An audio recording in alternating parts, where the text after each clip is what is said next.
Your luck just ran out.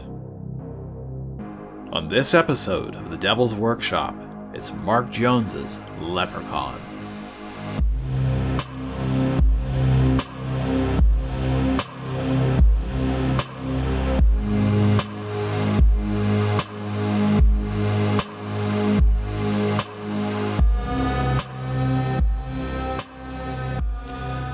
Welcome to The Devil's Workshop. I am your host, Nick Oliver. And I'm your host, Katie Oliver. And Katie Oliver, I have a question for you. What's that, my dear?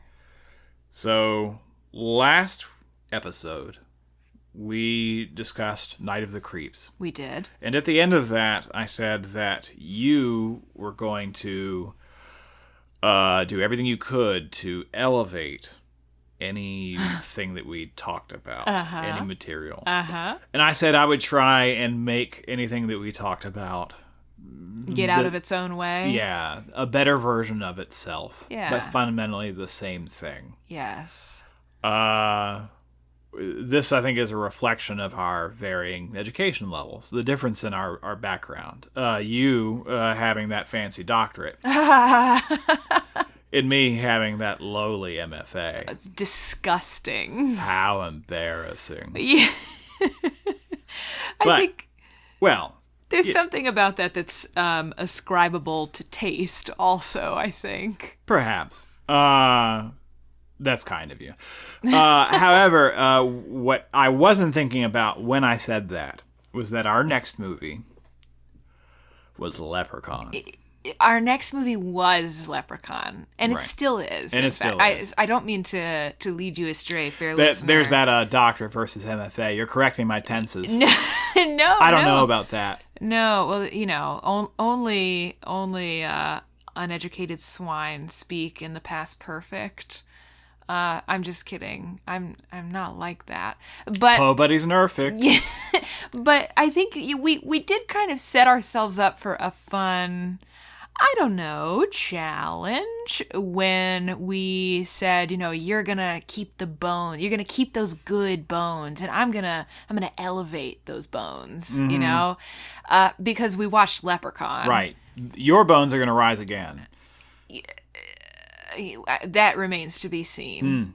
I gotta say, you know, this is only our sophomore episode, and I already feel like a failure. Yeah, this is our sophomore slump.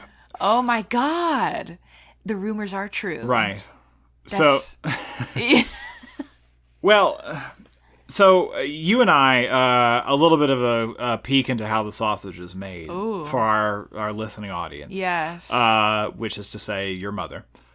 And hi, Dr. Amster. Anyway, so we watched a movie together. We could watch it independently, I guess. But in this case, we watched it together. Yes. But we have not spoken about this movie at all. No. We've been very judicious. We've been chaste. We have not said a word. Right. So, when we watched this movie, I had seen this before. I had not. You had not seen That's this. correct. So this is new to you. And I found myself grinning and occasionally chuckling at it while watching it. Yes. You, a little less so. A touch less. Compared to me. Yes. But I did notice something else that was interesting, which is that when you were rewatching the movie, when you were writing your revision, and the summary for that matter, as you were rewatching the scenes, I saw you laughing a little more than you did the first time. And I'm wondering. Well, go ahead. You finish. Has this movie somehow infected you? I think there's. I think I finally experienced Stockholm Syndrome for the first time in my life. There was something about that second watch, or not even watch, because really I was scrubbing through, you know, to compose the synopsis. And something about it, I don't know, it put its tentacles into my brainstem or something. So you're a big fan, is what you're saying? Well, Sure. Right. Maybe. Yeah. So Let's say there that. really is nowhere to elevate this movie to, because it already has reached the heights of Because cinema. it's so good. Right. It's such a finely made film. You didn't even seem like you knew that you. It seemed like it hurt you to describe this movie as a film. I can neither confirm nor deny. Okay, fair enough. And I think we're really gonna learn what one another thinks when we, get into the workshop. Sure. Okay. Well, yeah, I'm interested. I mean, a little bit of a spoiler for my point of view on this movie. I didn't like it. I What? I disliked it in total more than I liked it, but I think there is actually something to be done with this movie. I think there's room to grow. I think that it is salvageable. Can I give a little peek into my own thoughts too? Sure.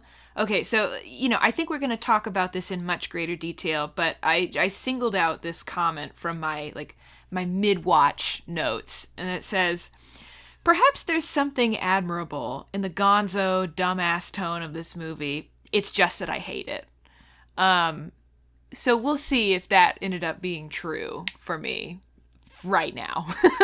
Okay. Yeah.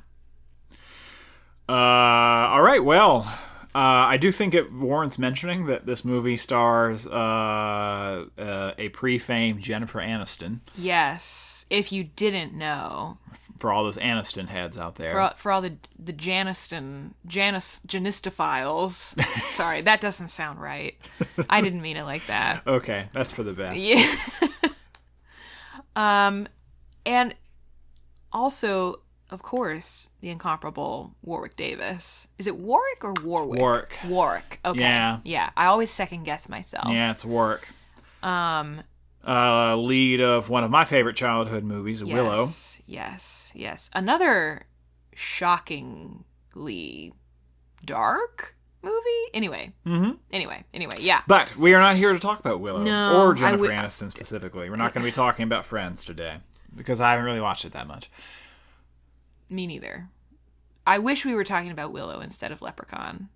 Well, but such is our lot. Alas. Okay, well, should we, you want to go ahead and get into it? Yeah, let's get into it. Let's not belabor the point.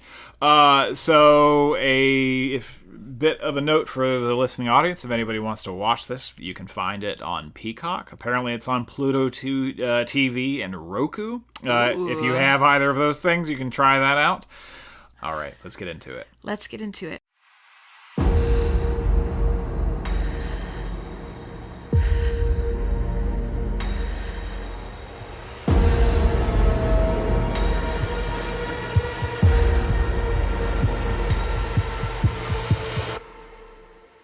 So, you want to talk about what's working? Let's talk about what's working.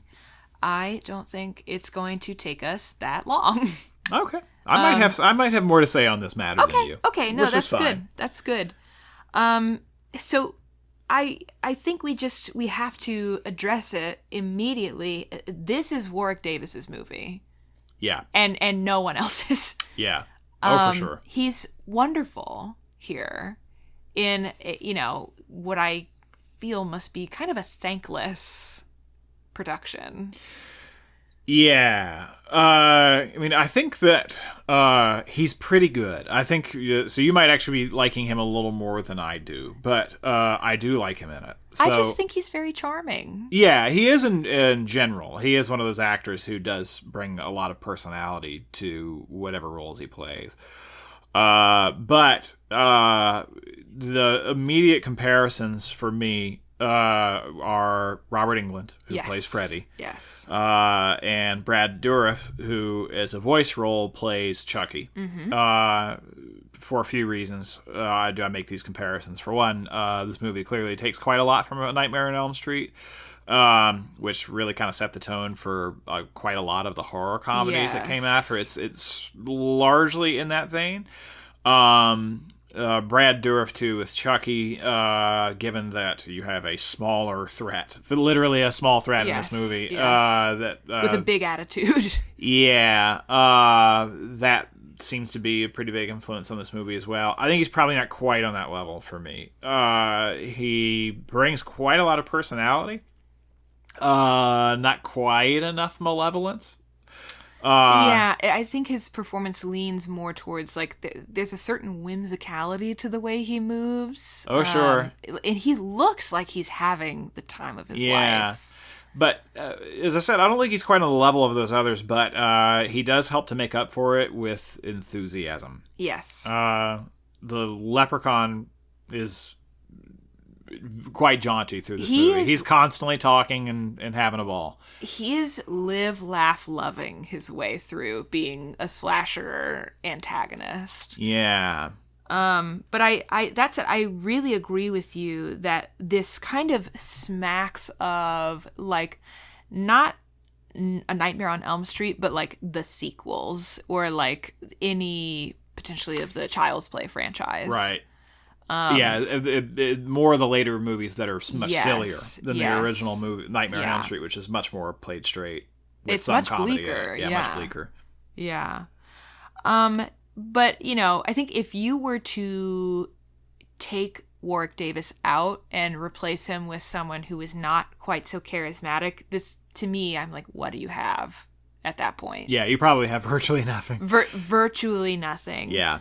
And on that same note, I think, like, there is a real sort of devil-may-care attitude to this entire movie that, if you let it, can win you over rather well. Yeah, so I have a different way of describing that, but I know what you mean. So you call it devil may care. I say this movie is reveling in its stupidity. Yeah. This movie is dumb as hell. It's a movie about a killer leprechaun. Yes. So it's the least intimidating thing in the world. It knows what it is. Right. So if you want to make a horror movie about the least intimidating thing in the world, then one of two things needs to happen. You either need to work really, really, really, really hard to make the least intimidating thing in the world scary somehow, with a lot of original ideas, a lot of fresh thinking. We don't have any of that. So instead, all you can do is just be dumb as hell, which is what this is. It's like, I would say like belligerently dumb, but it doesn't have that kind of malice to it. It's gleefully dumb. Mm-hmm. It's joyously dumb. Indeed.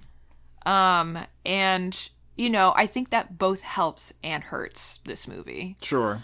I for now we're talking about the ways in which it helps the movie. So I think like there's a kind of like you could have a good time with this if one permitted oneself to. One could laugh. One could, Yeah.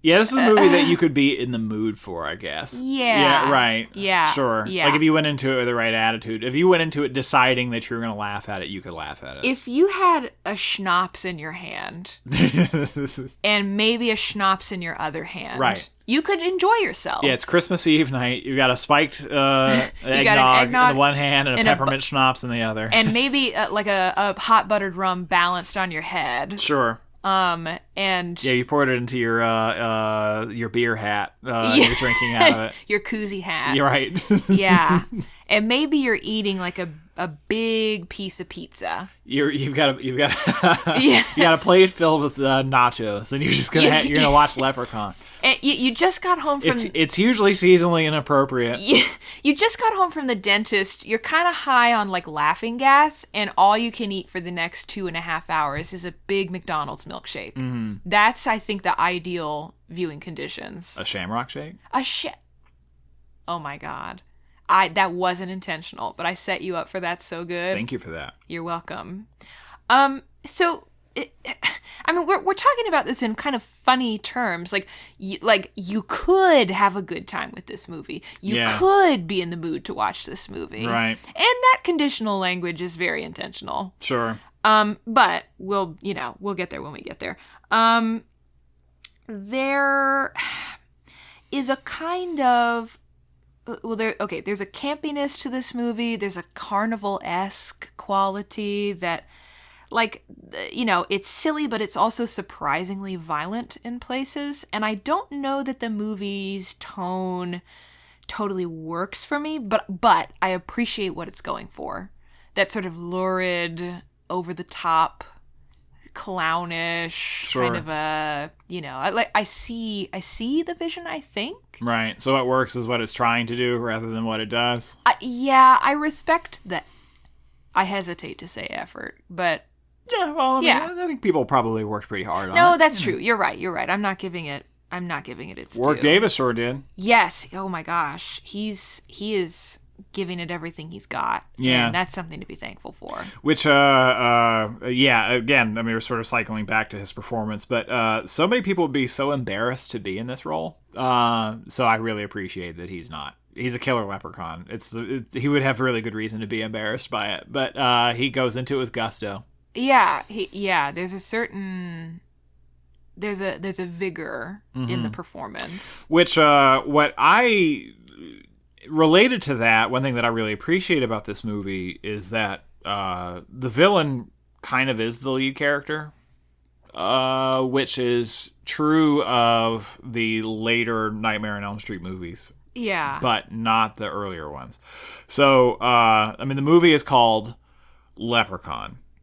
And we get an awful lot of screen time for the Leprechaun. He is a constant presence in this movie. It's true. It's pretty common for, again, to go to Nightmare on Elm Street. Like, Freddy Krueger's really not in it that much, especially early on. You get like a little bit more of him as the movie escalates and it ramps up, and you see more of like the Jaw Shark. They sort of spend more time on camera. That's not true in this movie at all. The Leprechaun is out there. Yeah. Which I kind of appreciate that, because again, we're imitating the later Nightmare on Elm Street movies. It becomes more of a like vaudeville showcase for Freddy Krueger. Yeah.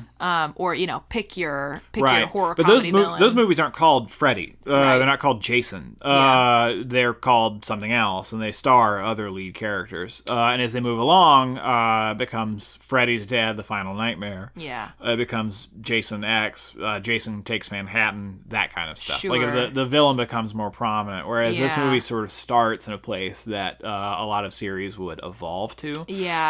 Child's Place moving into... Preferably, arguably, it would be what a lot of those other franchises dumbed down into. Yeah. So we're just starting at that place of dumbness. Yeah.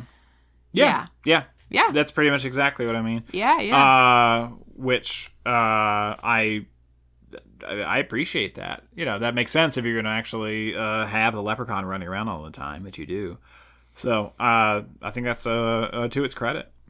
Let's I want to ask you, like, what do you think? Like, are there any other actors in this movie who you like, who you enjoy, or whom? Excuse me. Very bad.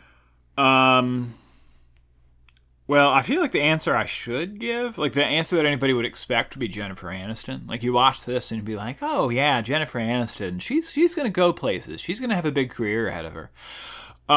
She's fine. She's fine in it. She's cute. Yeah, she's fine. But... I mean, and I don't mean that in a condescending way. She's so young that I feel like there is a cuteness. I checked her age on that. She was 23. Oh my gosh. Yeah. That's still pretty young. Sure.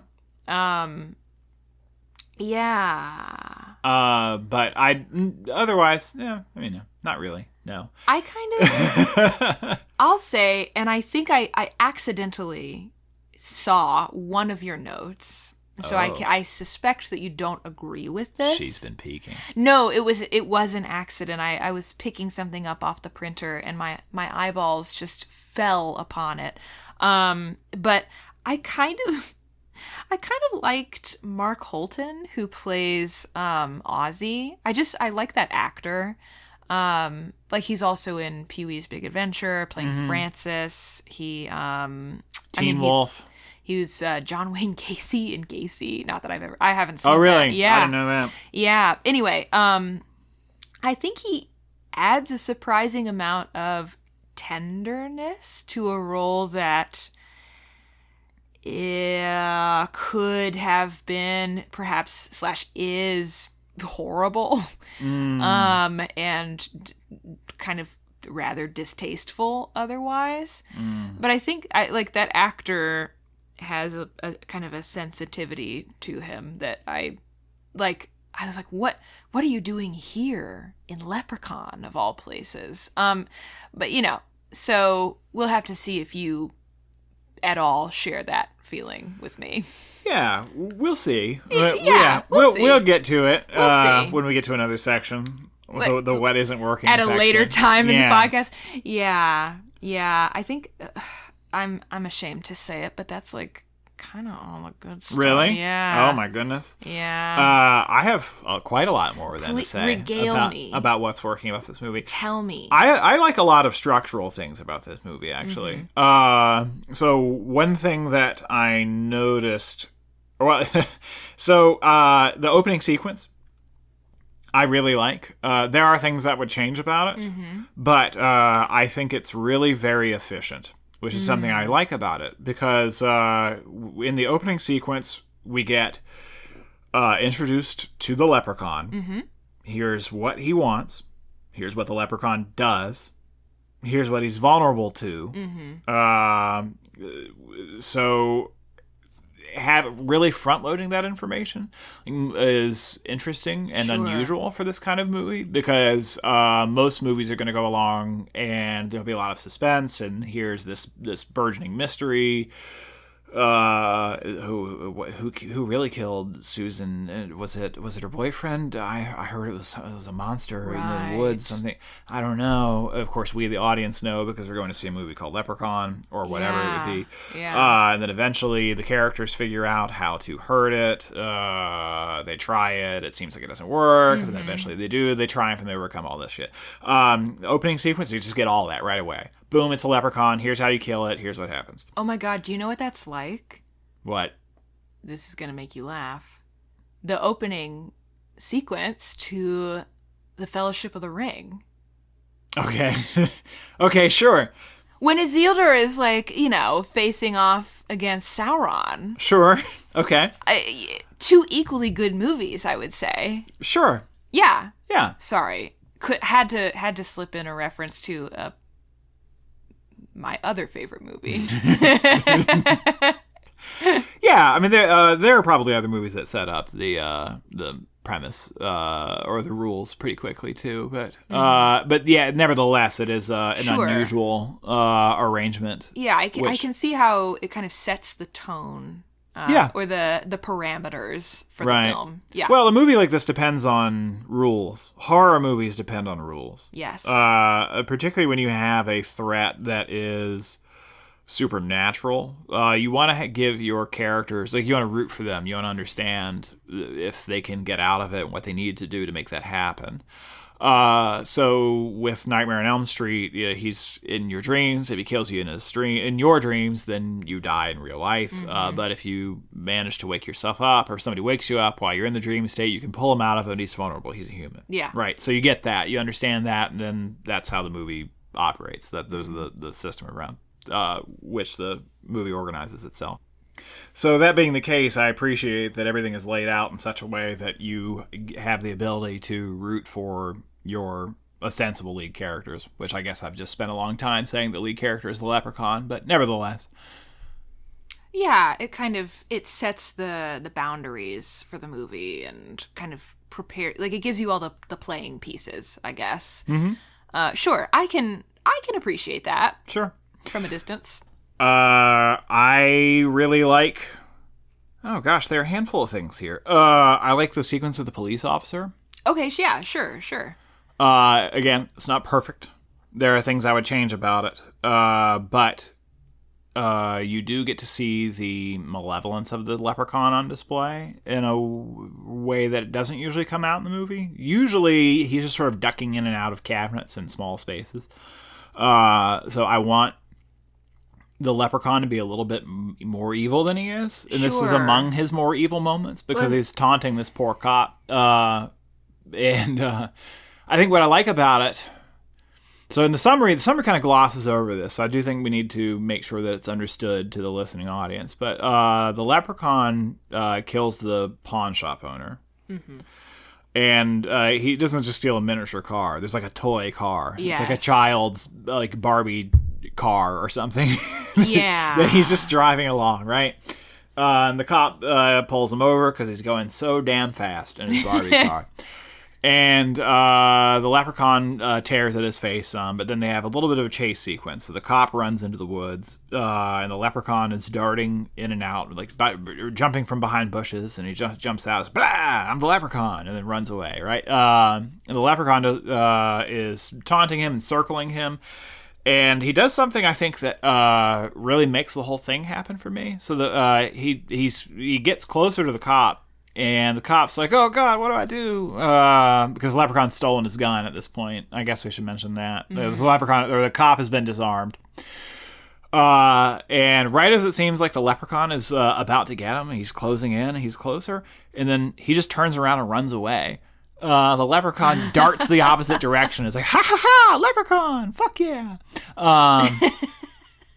And so he just vanishes, which that's the part I'm like, okay, this is dumb, right? In a way that's delightful. Like the leprechaun is just having a ball, terrorizing this poor cop who has nothing to do with anything. He just pulled over what he thinks is a child driving like a Barbie dream car around like a mountain road in the middle of the night. Yeah. Little did he know, right? He was meeting pale death. Yeah. But what makes it really happen for me is him just running away, just going the opposite direction. Like he runs out of frame. It's amazing. He just sees, like he jumps. I'm not sure if he actually does this, but in my recollection, because the tone may be skewing my recollection here, but I think he might actually run away and jump and click his heels as he's going away from this cop. I think you have fabricated that memory. That might not be. That might not. That's maybe not of the movie. If he did, I would be so happy. Yeah. I agree. I mean, the moments where the leprechaun gets to act like a supernatural menace are the most successful for me, I think. Like, I do actually rather like, now that you've talked about it, I like that interlude with the patrolman. I also like when he's using, like, mimicry. It's like, basically, I like it when the leprechaun's acting like a big freak, you know? Like, something sort of, like, cruel and sadistic and stuff. Yeah, I like him more the more sadistic he is. Yes.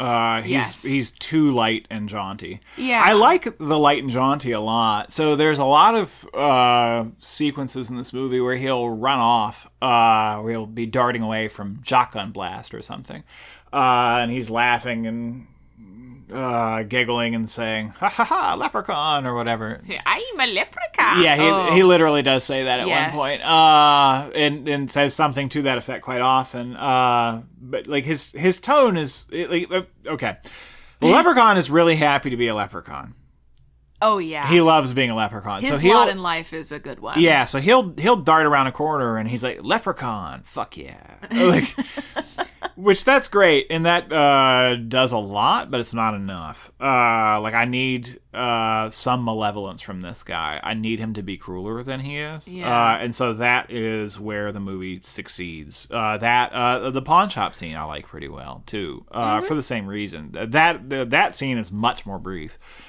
So the whole sequence in the pawn shop is like, once the leprechaun shows up on camera, it's like 60 seconds. But he does. But that also adds to why it's more effective for me, because he brutally kills someone in under 60 seconds. Yeah. So it does make him a little more malevolent compared to most of the other things, where he mostly just taunts the family. He doesn't get to do anything to them, really. Not really. Yeah, because there aren't any like disposable cast well, okay. I mean, maybe they're a little disposable, but everyone gets to live in the main, like the core cast. Yeah. Unfortunately. Another thing I appreciate about it, so the leprechaun, when he's first revealed to the core cast, which is Tori, Jennifer Aniston's character, and the trio who are the painters, so he sets up a trap, and Nathan, the lead of the painters, he steps into a bear trap, and he falls. I'm so hurt. And then everybody runs out once they hear him screaming. And the leprechaun he's like, here I am, I'm a leprechaun. Everybody just beats the shit out of the leprechaun. They just grab random objects and they start beating the hell out of them. Yeah. Which I have to admit I really appreciate. Because as an audience member, when you're taking in something like this is true for Chucky too. When you see the premise, like, okay, that's not scary. Right, because you see that and you're like, oh, here's what I would do in this situation. It prompts the question, why not just like pick him up and whack him against a wall 100 times? Right. And so that you get to have that sort of itch scratched. You get to see them try it. It's just that it doesn't. Yeah, they do what matter. anybody would do in this situation. They start beating the hell out of him. Yeah. It's just that it's not, that can't kill him. Right. So. Of course, which it doesn't inevitably work. But but I appreciate, like, okay, so it's doing for us what anybody would do, letting us have that vicarious experience. Sure. Of like the if this then what. Sure. Yeah. Yeah, the opening sequence is similar, actually, because right in the opening sequence, Mr. O'Grady shoots him with a gun. Yeah. Which if the leprechaun doesn't get shot with a gun, everybody's like, well, what would happen if you just shot him? And you get to see. And you get to see. There's no question, right? It just knocked it right out. Like, okay, so I guess the bullets stun him, but don't kill him. Okay, he's sort of filing that information away. This is how this world works. This is how this creature works. It's the rules are laid out. Oh my gosh, that's like the end of Halloween where what's his name? Loomis is like, I shot him 6 times, but like that's like minute 15 of Leprechaun. Mm-hmm. You know, like that's, again, it's our starting premise. If it even takes that long. Yeah. And so we get to sort of begin in this place of like answering all the obvious questions about this entity. Okay. So is that your list of? I think that's it. I think that's what I've gone through my list of what works. That was a courageous list. Thank you. It lasted longer than I thought it would. You want to get into what's not working for us? Why not? Let's do it. Yeah. Okay, well, I'm going to go ahead and actually take the lead on this first remark. Please. Because this is the arena in which we differ. Ozzy. Yeah. Everything about him. Including the performance, I'm afraid. Sure. I don't like anything about it. Not one thing. I don't want this. Yeah. Yeah. So Ozzy is he's played as disabled intellectually, which that's dicey territory. That's a taller order than Leprechaun probably could chew. So that's some bold territory to get into. I was about to say I appreciate the effort, but in this case I don't actually. That was not they probably just shouldn't have done that. Yeah. It's, sometimes you watch a movie and you're just thinking to yourself, like, not like this. Yeah. Not this. So, what I don't like about him, I don't like the performance, because the performance plays him... Okay. Let me step back somewhat. The movie in general treats him as intellectually disabled, but the performance doesn't really. It's like he's naive and childlike, but the movie needs sort of reacting to him as if he's performed a little differently than he is. The movie's kind of at odds with itself in this way. Yeah, well, and I think like he's there because the movie needs someone who is willing to believe in leprechauns from the jump. Who is not, say, like our Dan O'Grady character, who already is kind of in on the leprechaun situation. Right. And I don't think this was the way to do it. Yeah, I think even that's a problem because I don't think you need anybody to believe in leprechauns. I don't think that's a necessary component of this movie. I mean, Sure. Except for the opening sequence with Dan O'Grady, but otherwise, I suppose he's there so that he can run into the basement and be like, "Oh, it's a leprechaun," and he can come out and he tells everyone about the leprechaun, and they don't believe him, right? Because leprechauns aren't real. So that's not a useful tension for this movie. Yeah. Well, everything about Ozzy seems kind of like it goes wrong from like the movie, the sort of macro perspective of the movie. Like also this thing of like Alex saying like, "Hey, Ozzy, we should hide the gold so we can pay for an operation to make you smart." What is this? I hate that. Yeah, that is a motivation. So okay. So the screenwriter, it seems like they were trying to solve problems that they don't have. So one of them is, okay, let's hide this leprechaun's gold that we found, so that we can pay for this operation. You just don't need that. So if somebody finds a bag of gold coins, everybody understands money as a motivator. Yeah. That's a motivator all on its own. We don't need very much further, at least.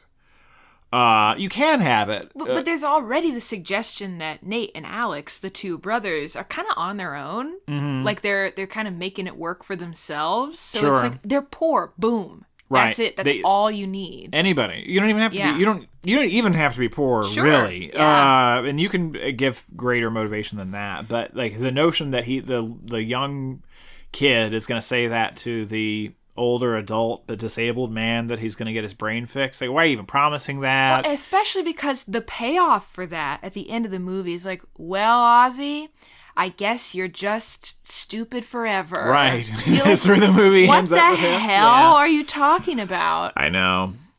It just feels cruel. Yeah, so he's this weird mix of naive and childlike versus intellectually disabled, and he's dressed like a toddler. So he's wearing coveralls.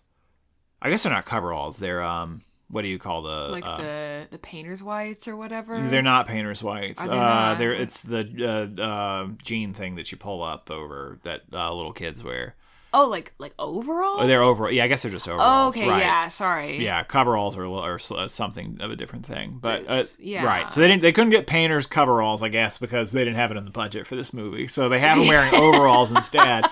But he's wearing a red T-shirt with paintbrushes, like in the detail of the shirt underneath of it. But he looks like a toddler. He's dressed like a little boy would be, a little toddler. It feels. Which is, but he's huge. I mean, this is a big giant guy. But that's not working at all. Because later on you have him. You can't take him seriously because he's not even just like a child. He's like a little tiny toddler kid baby.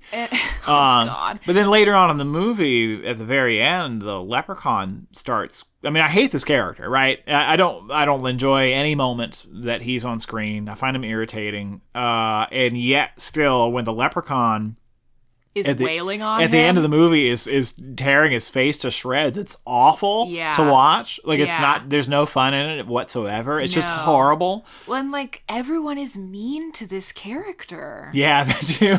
Like the child who's supposedly Ozzy's friend and companion is horrible to him. Yeah, shoots him with a slingshot Spills for fun. paint on his head. Which actually, the paint on his head is the only thing I like about him, because after the paint spills on him, and he's covered in paint, and he's angry and yelling. He does make one joke that makes me laugh. Regis says, "I don't even like blue."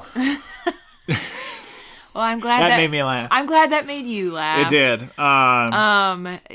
And I just, like, at one point, like Alex, the little brother, is like, Ozzy, you're embarrassing me. I don't know. I'm just like, it feels so mean-spirited. Yeah. To this character who, oh God, I'm just like, I don't want this. I don't need this. And it's just it's not giving me anything. And like you say, in that sort of climactic moment where the leprechaun is ripping open Ozzy's face with like a pointed buckle, like, it's horrible. Yeah, it's upsetting to watch, genuinely. But again, the storytelling, the tall tale thing, where later on he calls the police, and the police station, they're like, "Oh, Ozzy's calling in. It's a leprechaun. Last week it was a UFO. Before that, it was the Bigfoot." Who cares? I mean, if you want to deal with the police, there are a lot of ways to deal with that in a horror story. So many movies do. And the movie already has a way for dealing with it that they use, later which on, is the mimicry. Right. I'm like, what is why? Just why are we doing this? So why we're are we solving a hashing problem this we out? don't have. Yeah. I think someone got like someone did a draft of this screenplay and then someone got really tired and convinced themselves that there were a bunch of problems that they needed to solve. Mm-hmm. And granted, this is a movie with many problems, but there are also these bizarre attempts to solve things that just make other problems worse, which is fascinating. Sure. Other things. I mean, I suspect that Ozzy's not the only thing about this movie that's not working for you. Yeah. Well, the premise I think is somewhat squandered. Yeah. Because with a leprechaun, okay, what can a leprechaun do? I don't know the answer to that, but an original creative movie should come up with an answer for that. And again, we're very much in the Freddy vein, so there's a lot of vague magical powers. He can kind of, a little bit of telekinesis. He can teleport around, sort of. He does have sharp teeth and claws and all that stuff. And kind of like the perverse enjoyment that he has of others suffering. Right. This feels like a lame brain knockoff of like Dream Warriors or something. Yeah. I mean, I keep going to Freddy, obviously. I think that's our closest analog. Yeah, but with Freddy, so since you're in the dream world, what can he do? Anything you can think of. Anything. That's anything. So, which is part of why those movies are a delight to watch, because they're very creative. Even when they're not good, they've got a lot going on for them. So somebody comes up with these fantastic ideas for set pieces where Freddy will turn somebody into a roach and stomp them in a roach motel, or he injects a drug addict with drugs. Needles. Yeah, I mean, it has all kinds of crazy... There's a comic book segment.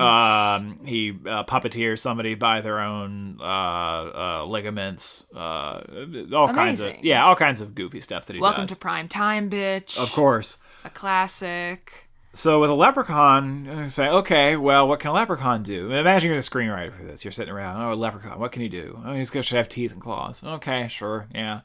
Says magical powers. Okay, all right, magical powers. All right, what can he do? Run real good. Yeah. Drive a little tiny car. So most of what he does is he jumps out of cabinets and other small things because you don't have to pay for a special effect for him to just materialize somewhere.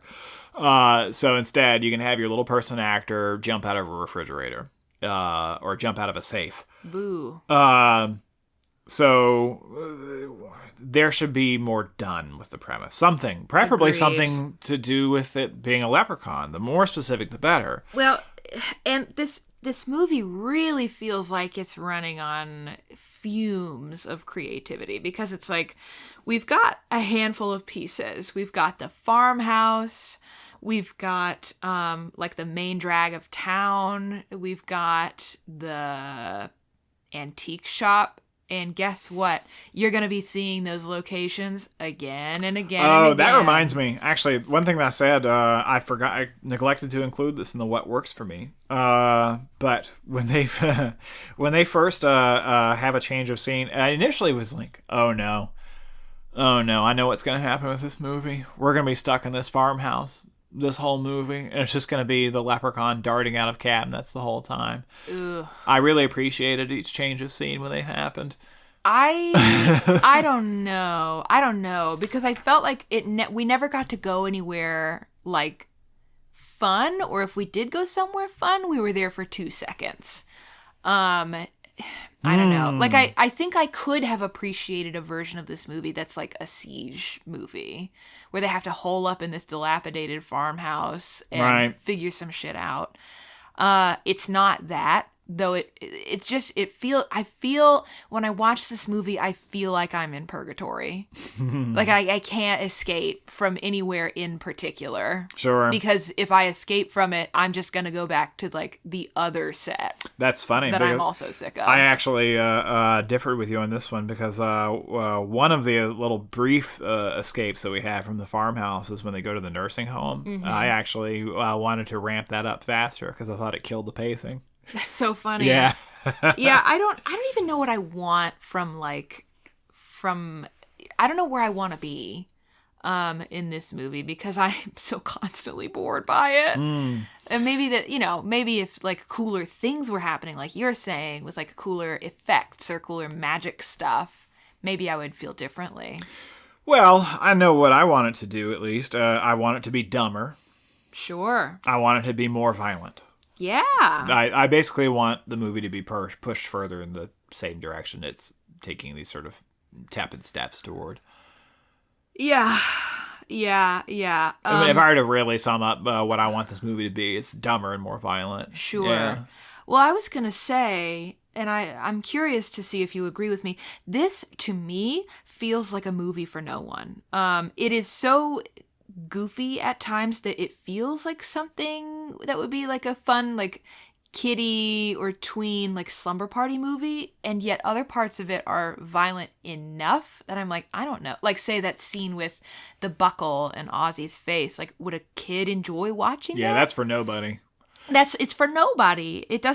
I feel like it doesn't quite commit enough to that, like, that perfect gleeful stupidity to be, again, that sort of sweet, like, oh, you're 14 and you're watching this at a friend's house, Right. Because I think it could hit that sweet spot with some changes. Yeah, it's not violent enough to be exciting to somebody with a real horror fan. Like somebody, especially this time. This is 1993, so we're coming off of the 80s. We've seen tons and tons of slasher movies, creative kill sequences and things. Yeah. Leprechaun really has none of that. It also, I hate to say it, I don't think it's funny enough to squeak by as just a horror comedy, like in the sort of PG-13 vein.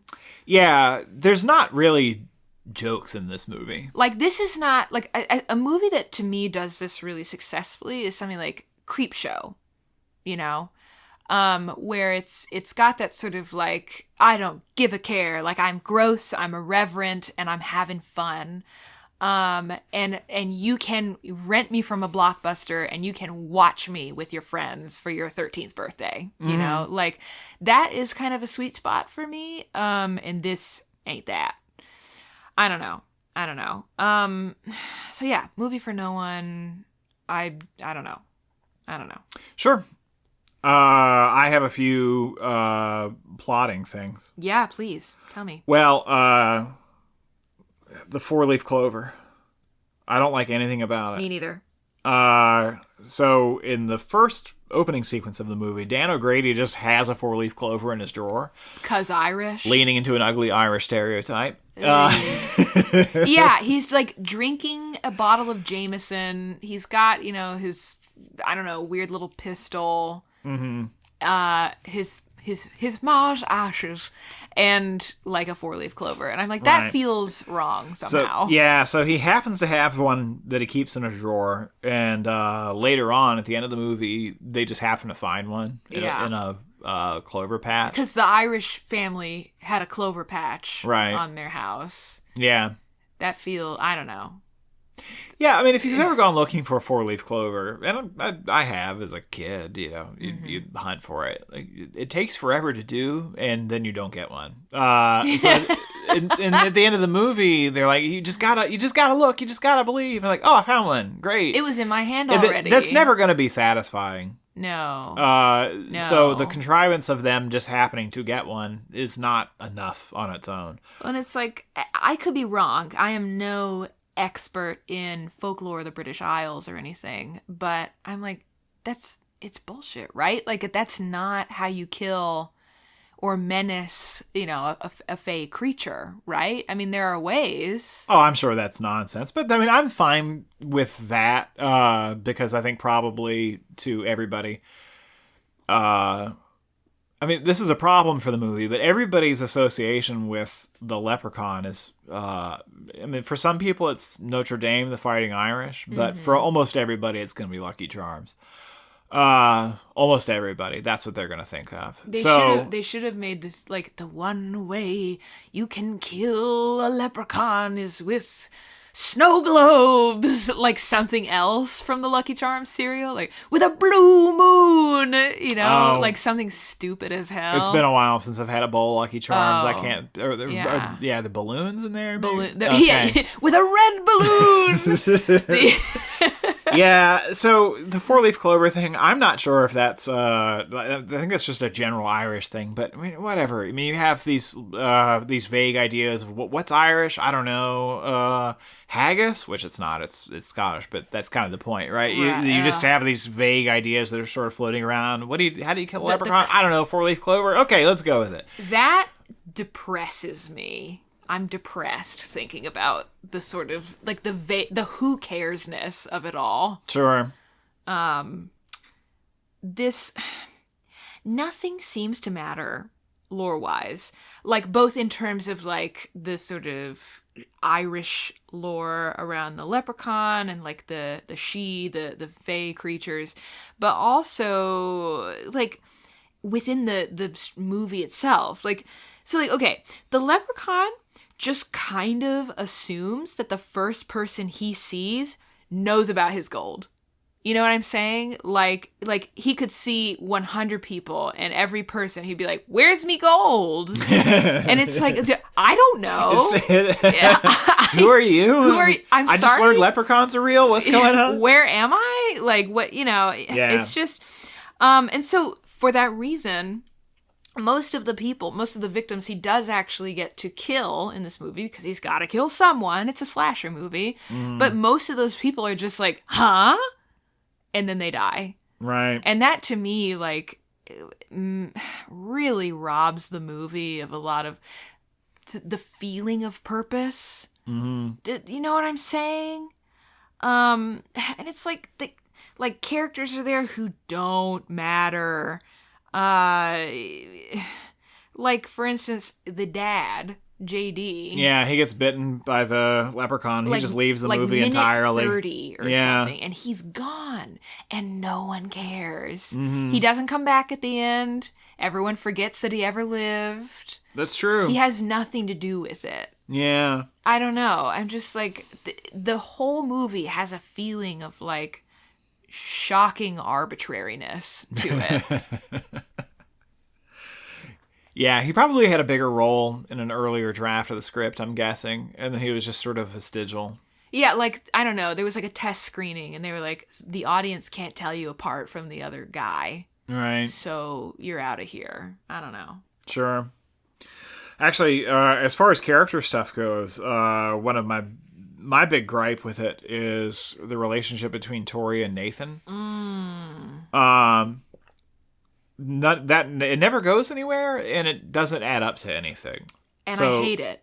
Yeah, the fish out of water stuff. Yeah. It doesn't do anything to make our characters, or it doesn't enrich them in any way, I guess. No, it doesn't give our characters anything to do or grow from either. Like, it's so weird. I mean, everyone like bags on Tori constantly for being materialistic and only liking stuff, but it's like, it's not unreasonable not to want to stay at a disgusting shack that you didn't know you were going to have to live in. Right. And to work all summer away from all your friends. I was like, I'm sorry, but everyone's wrong. Tori's right. Yeah, the movie seems to want to go out of its way to make her seem vapid. She just seems like a normal person. Which to me, she seems like a normal person. Yeah. For the most part. But, I mean, she's a little prissy, I guess. But normally, if you structure your movie in that way, if you have a bunch of characters who are attacking another character's trait, then that trait is going to come back.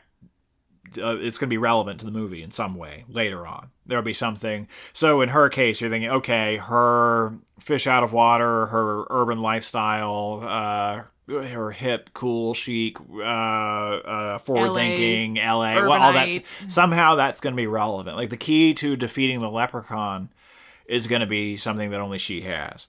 Because everybody else, they're local, tough, salt of the earth. Yeah, country folk, North Dakota, rural types.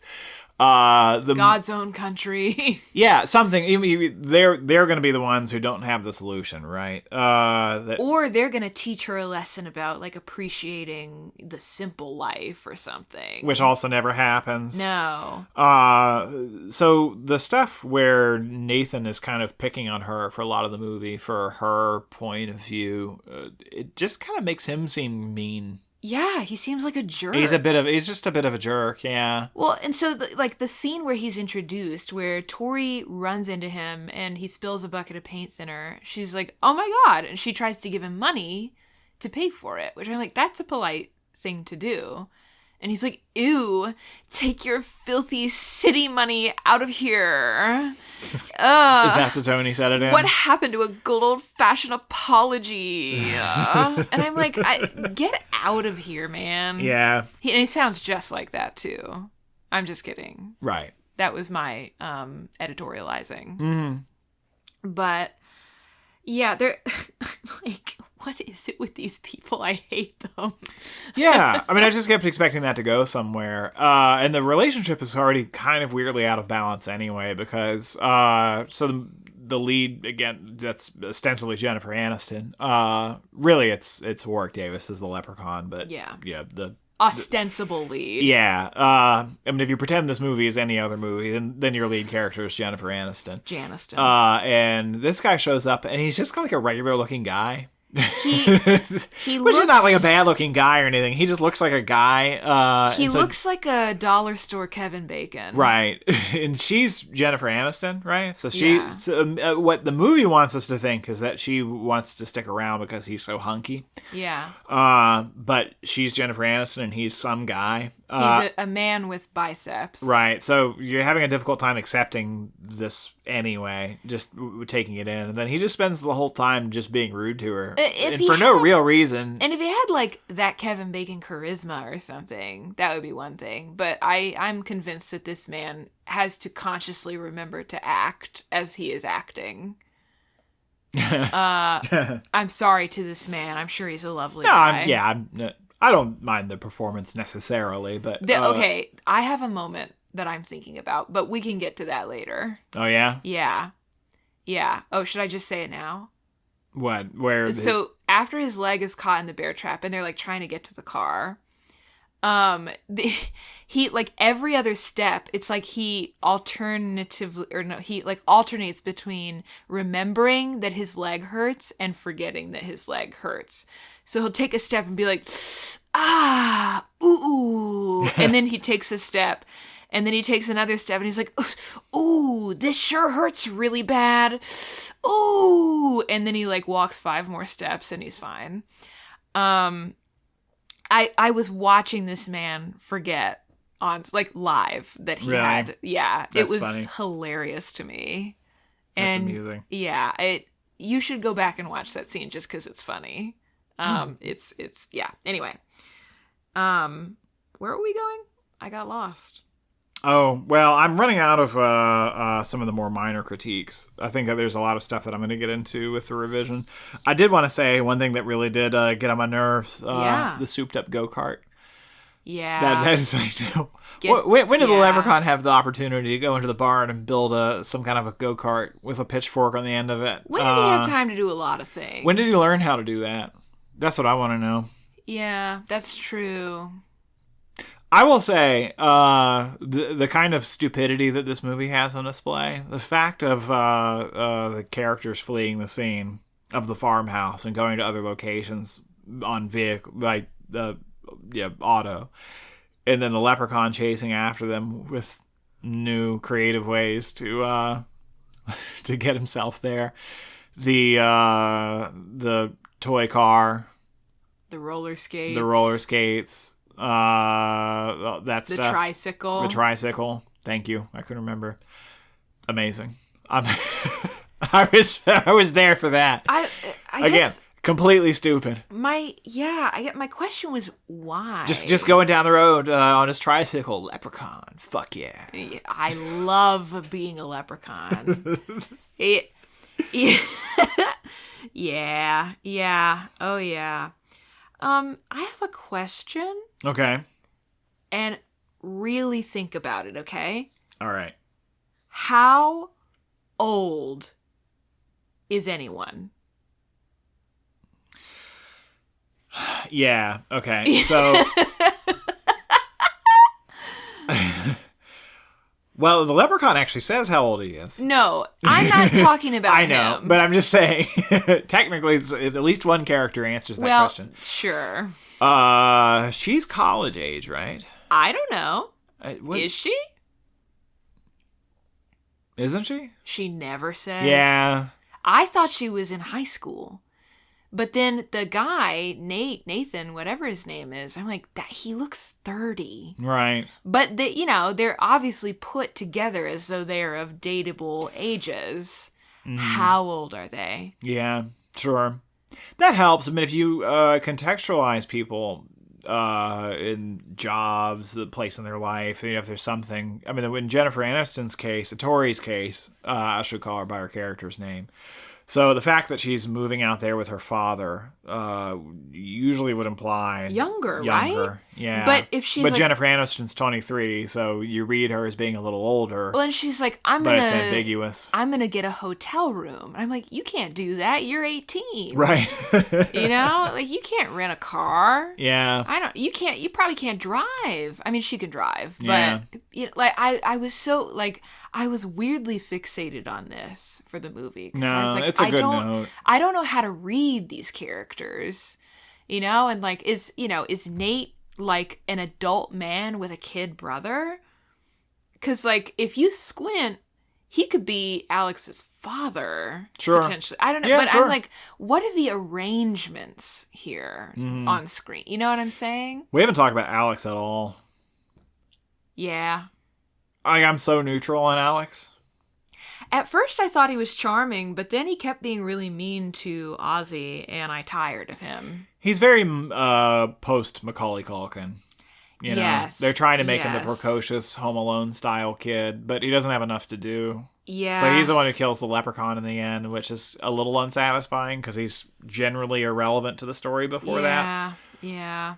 I just wanted more for each of these characters, for each of these actors, so they could do something with themselves. Yeah. But it's the Leprechaun's world, and we're all just living in it. That's a fact. Anything else? Let me see. I'm shuffling my papers. The last thing that I think I'll say is just I wanted everyone to accept that it was a leprechaun much more quickly than they do.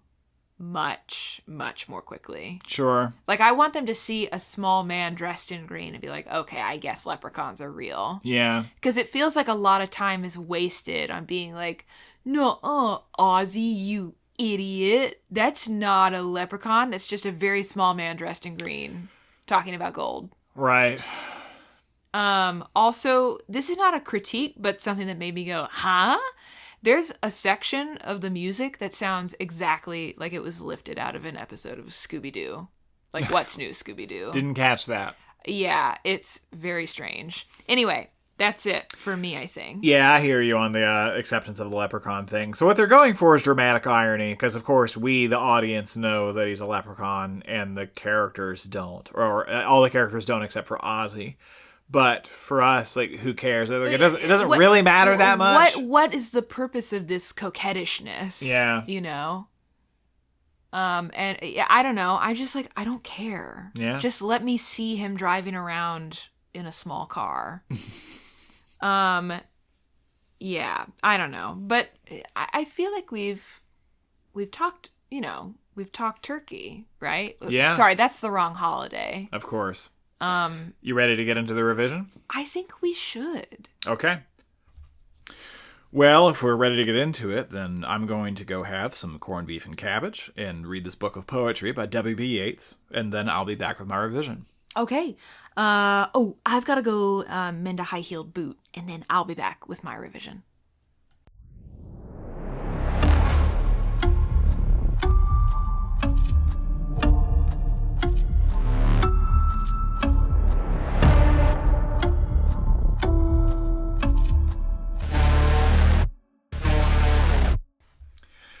Okay, so a little peek behind the curtain of how this podcast works.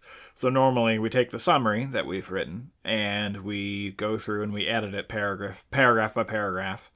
And anything that we have altered, if the paragraph contains changes, we bold the whole paragraph so they don't have to reread sections of the summary again. Right.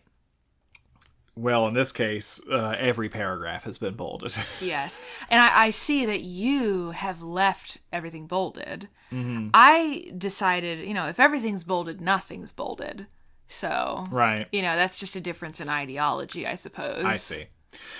Well, shall I go first? Please. Okay. As the title cards play, a limousine rolls through the night, arriving at a remote farmhouse in North Dakota. Out of the limo steps Dan O'Grady, who has just returned from a visit to his native Ireland. He downs a bottle of liquor and stumbles up the porch steps, where his wife awaits, scowling disapprovingly. He reveals to Mrs. O'Grady that they are rich, for he has managed to capture a leprechaun and steal its gold. She reacts with skepticism even after he shows her his ill-gotten spoils, stating, "My husband, a regular James Joyce, stumbling home drunk and telling his stories." She then tells him to come inside so she can make him a pot of tea.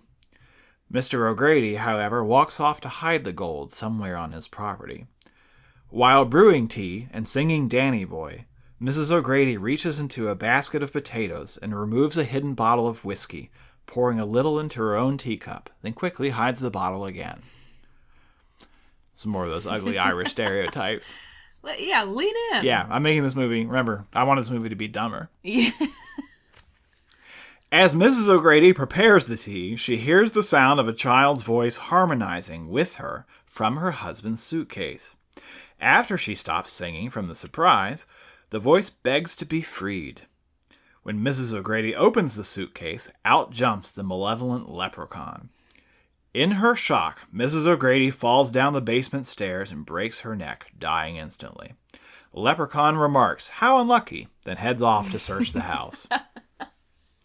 When Dan O'Grady returns from hiding the gold, the leprechaun mimics Mrs. O'Grady's voice, asking for the location of the hiding spot. Carrying the promised pot of tea, the leprechaun reveals himself to O'Grady, mocking him and insinuating that his wife has met with an accident. The leprechaun drinks not from a teacup, but directly from the spout of the still boiling and whistling teapot. O'Grady retrieves his pistol from a nearby chest of drawers and a four-leaf clover from his pocket, remarking that he was ready for the leprechaun, chasing the frightened creature into the basement. The leprechaun leads O'Grady to his wife's corpse, puppeting it and imitating her voice to torment him. O'Grady shoots the leprechaun, stunning but not killing it, and shoves it into a wooden crate, places the four-leaf clover atop it, which traps the leprechaun. Meanwhile, the leprechaun demands to be freed, taunting O'Grady that he's not as young as he once was, that he's lucky to have his health after all those years of hard drinking. The camera cuts to the trapped leprechaun inside of the crate, whose hands and eyes emit a green glow as he casts a spell. O'Grady pours gasoline on the crate and runs upstairs, where he attempts to light a match to ignite the flames. Before O'Grady can, however, he suffers a stroke caused by the leprechaun's magic, leaving the leprechaun imprisoned in the crate. So here we have the leprechaun being the source of the stroke, a little more articulated rather than lightly implied. Yes. A decade later, Tori Redding, a young woman from Los Angeles, travels with her father, J.D., to the same North Dakota farmhouse. They plan to spend the summer there while the house, now a tumble-down shack after its long period of abandonment, is being renovated. Tori is less than thrilled, given that she will have to spend the summer working in a remote area rather than partying in L.A. J.D. states that the summer will be over before she knows it, and then she'll be back in cobbler school in no time. She swiftly corrects him that it is called fashion design school, prompting him to retort that he knows all too well, because he is paying for it. After seeing the condition of the house, Tori runs outside to make a reservation at a nearby hotel.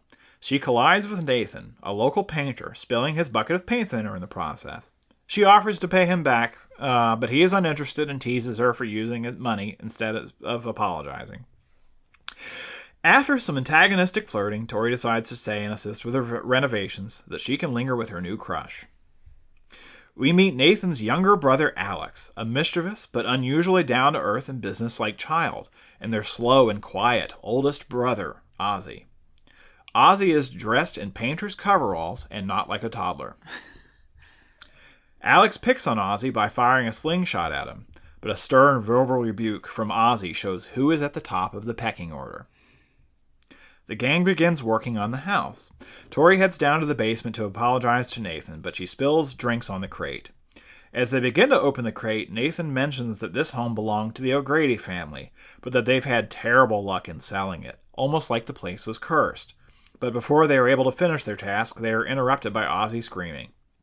They run outside to investigate. Alex, through his carelessness, has accidentally spilled blue paint all over Ozzy. I don't even like blue. After a stern rebuke from Nathan, Alex escorts Ozzy into the house to help him get cleaned up. He is distracted, however, when he hears a childish voice emanating from the basement. Alex goes to investigate the crate, unwittingly removing the four-leaf clover. The leprechaun, freed, asks Alex where his gold is, threatening to bite his face off and make a boot out of it. Alex flees. The leprechaun attempts to stop him with his powers, but his magic is weakened without his gold coins. Alex tells the rest of the group what happened. Skeptical, they do not investigate the basement because leprechauns aren't real. Alex angrily walks off, with Ozzy in pursuit. They stumble upon the bag of gold coins that O'Grady hid years ago in a derelict truck. Ozzy swallows one of the coins accidentally, and Alex decides to hide the rest for safekeeping, telling Ozzy that if Nathan finds out, he'll just take the money away or try and return it, which Ozzy wants to do, but Alex reminds him that they could use the money. As Tori paints the house, she feels what she thinks is an animal nudging against her shoe, but it scratches her leg when it is startled by Nathan's approach. The guys think it's a wild animal, hearing what seems to be a cat crying from within the stump of an old tree. JD reaches inside and receives a nasty bite. The gang put JD in the truck to take him to the emergency room. Alex has to do a special trick to fix the distributor cap before the truck will start. The leprechaun, the real cause of the bite, follows behind them on a tricycle. Ozzy and Alex take one of the coins to an antique seller who asks to keep the coin overnight to study it. I think this paragraph actually did bold this. I think it's actually the same. So I think the shopkeeper sequence is pretty much exactly the same. Sure. Yeah. Hats off to you, Leprechaun. You got it right. We skip ahead to Tori and Nathan eating in a diner, where they argue and flirt. Tori then wonders where Ozzy and Alex are, but after Nathan reassures her that Alex is in good hands, she asks, albeit awkwardly, what the deal is with Ozzy. Nathan explains that the three of them are on their own. Their mother died in childbirth, giving birth to Alex, and then their father got sick, and they couldn't afford the treatment, leading to his preventable death. The surviving siblings started the painting business, both to pay their debts and so that the three of them could keep an eye on each other. As for Ozzy, Nathan explains that he was born this way, which didn't help the family's finances when he was growing up, and that he's never had much luck getting work given his condition. So Nathan and Alex had to help in taking care of him. This prompts Tori to state that from where she is sitting, Ozzy seems pretty lucky to her. Meanwhile, a police officer pulls over the leprechaun. The leprechaun lures the officer into a misty grove where it taunts, attacks, and after a very long while, seemingly kills the officer by ripping his face off, revealing his bloody skull underneath. He returns to the farmstead, where it searches for the rest of its gold. Finding Tori's shoes, it gets distracted, cleaning them, which puzzles the rest of the group when they return to find the farmhouse in disarray, though they attribute the mess to a bear. The leprechaun torments them with mimicry. Nathan goes outside to look for the cause of their disturbance, where he steps on a bear trap, after which the leprechaun finally reveals himself.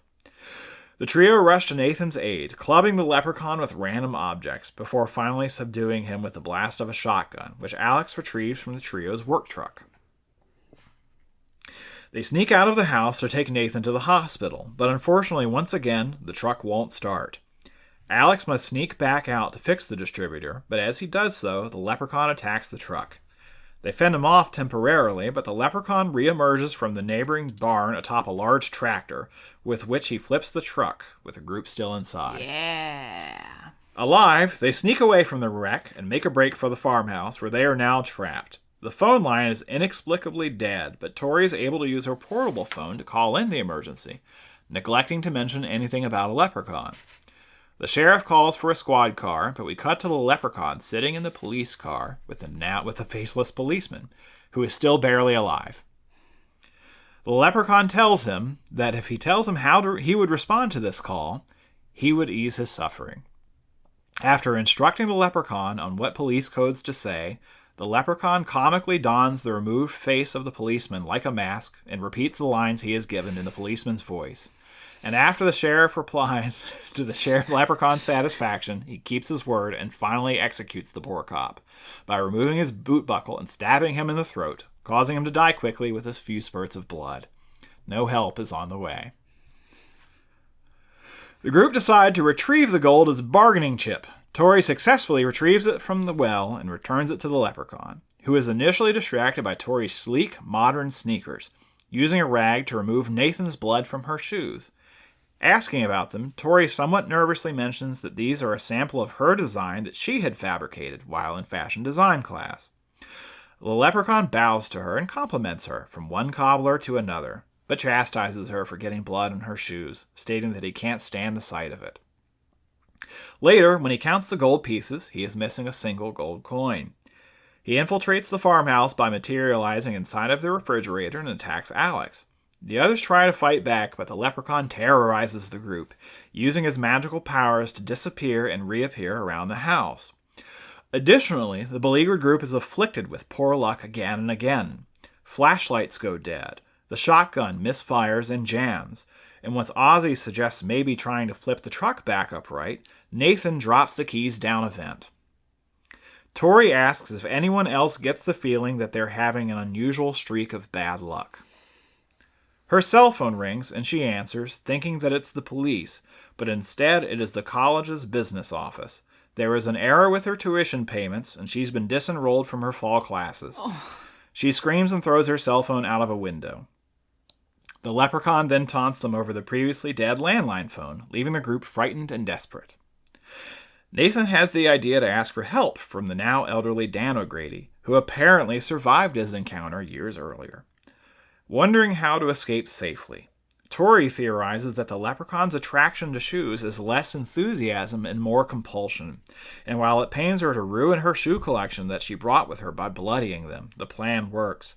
The leprechaun compulsively chases after and cleans the shoes that the guys throw while she flees safely to the local retirement home, using the vehicle she and her father arrived in. The leprechaun eventually gives chase, this time on roller skates, which were Tori's. Tori frantically darts past the security guard, stealing the clipboard with the room assignment list to O'Grady's room and sees a figure in a wheelchair. However, the figure is really the leprechaun in disguise. Still astride the wheelchair, he chases her into a stairwell, while the leprechaun is delayed by the security guard, who gets run over with the wheelchair. As the leprechaun backs up over the screaming security guard repeatedly to kill him with this generally ineffective weapon, an old woman sticks her head out of her room after hearing the commotion. But the leprechaun says that she should forget what she just saw, close her door, and take her medication, which she hurriedly does. Meanwhile, Tori finds the real Dan O'Grady at the bottom of the stairwell, where he lays dying just as his wife did. With his last words, he tells her that while the leprechaun is Luck's shepherd, he is not its master. That with all of the poor luck that he has been inflicting on the O'Gradys, and now the rest, all of that suppressed good luck has to go somewhere, which is said to manifest in the form of a four-leaf clover, the one item that can make the leprechaun vulnerable, near where the leprechaun makes its lair. Tori returns to the farmhouse to search for a four-leaf clover. The leprechaun reappears and chases her from the clover patch, and she discovers the body of the dead, now faceless patrolman. At the last second, Nathan and Ozzy save her from the leprechaun, and they all hunt for a four-leaf clover together. At last, Ozzy finds one, prompting Nathan to exclaim that Ozzy was the lucky one after all. Alex lures the leprechaun out, who attacks him, prompting Ozzy, in an attempt to save his brother, to confess that he swallowed the missing gold coin.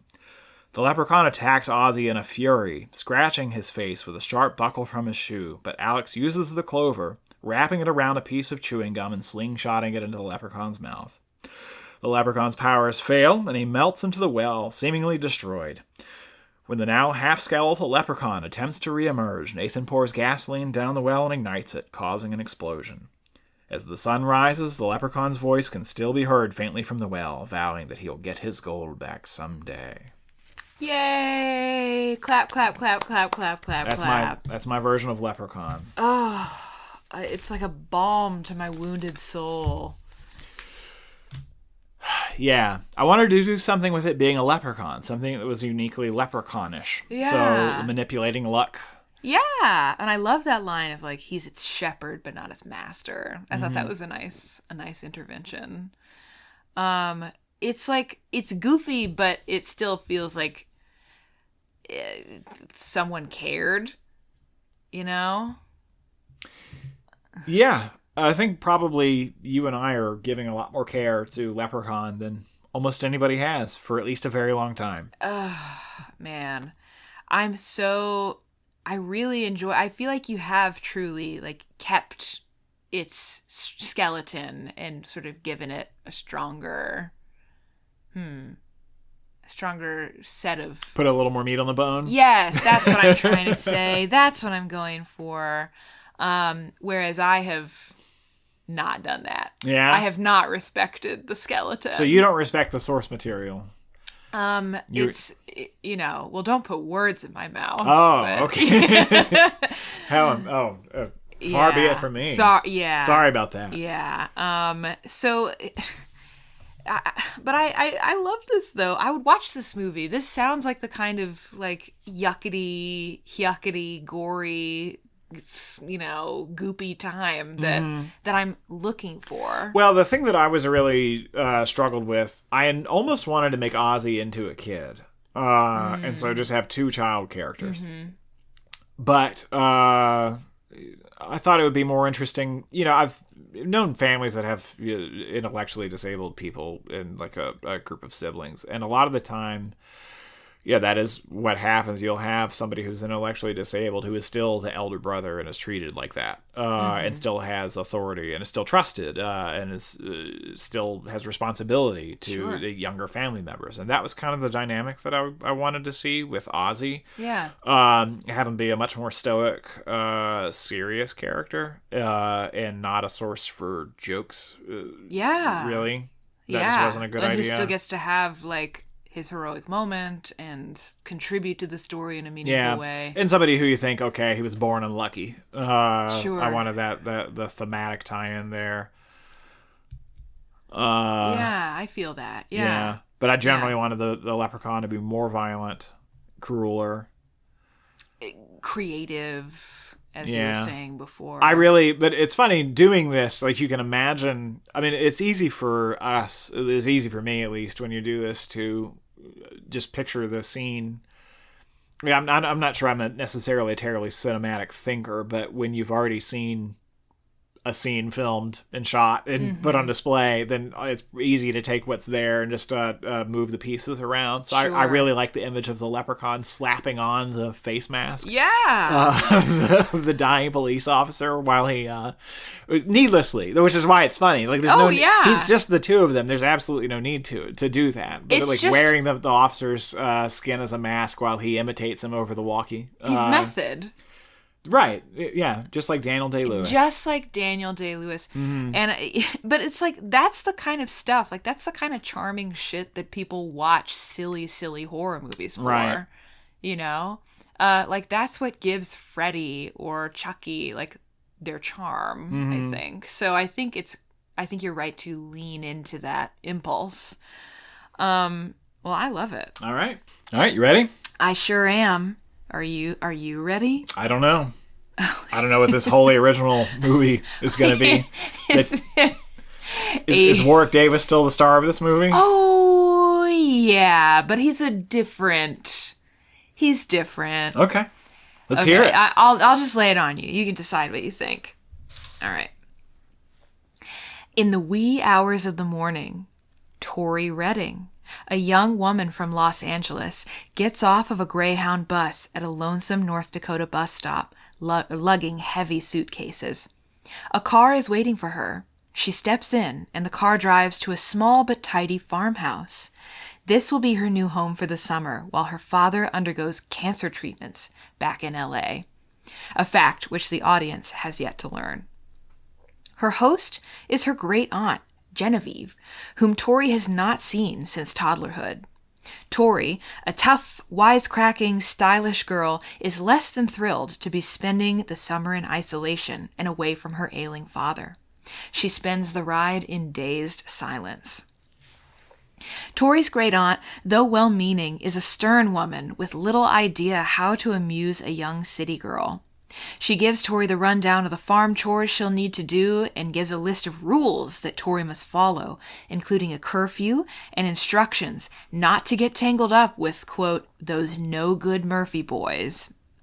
She's also forbidden to hang out around the old O'Grady house, a sprawling, tumble-down farm on the adjacent property that's been abandoned for the past 25 years.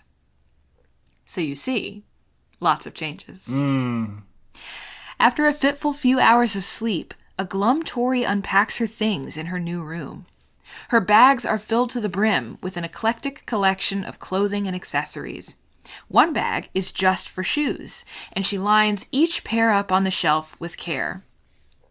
She gets dressed in a fashionable outfit, more to raise her own spirits than to show it off to anyone, and pulls on a pair of Vivienne Westwood platform pumps. Her great aunt shakes her head at Tori's impractical footwear, but tells her to take a walk and get acquainted with the town. Tori sets out on the long walk into town. She turns heads wherever she goes in her unusual clothes. There's little to do, but Tori recalls her aunt mentioning a nearby antique store that might have vintage clothing.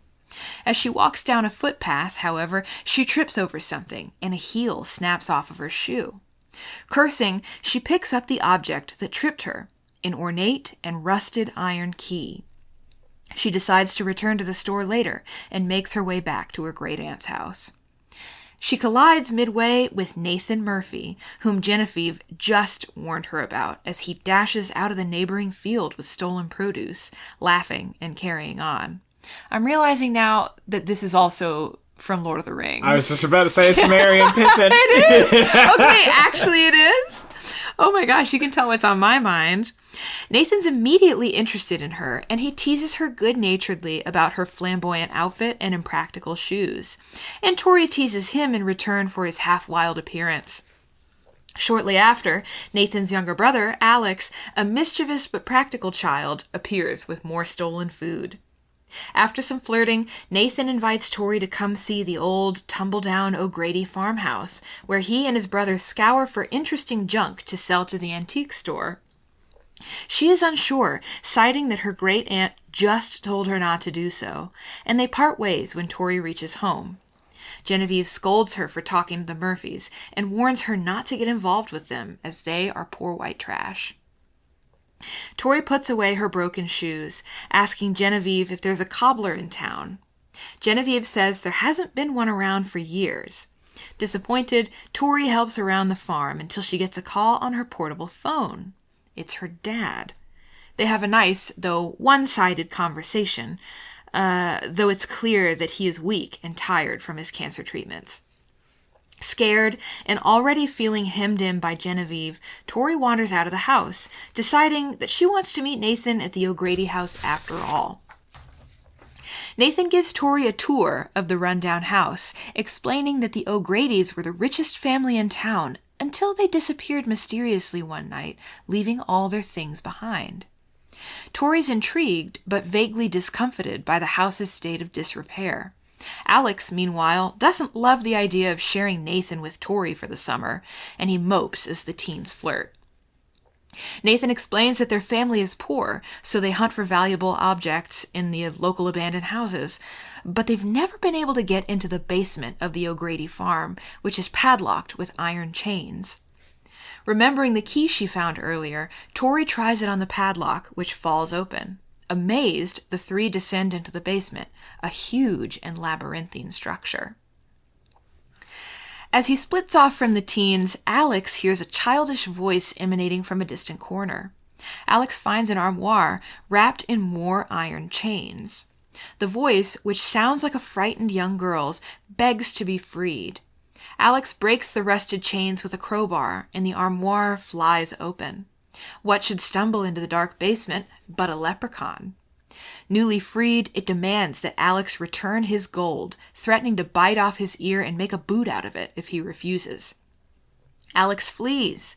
The leprechaun attempts to stop him with his powers, but his magic is weakened without his gold coins. Alex tells the rest of the group what happened.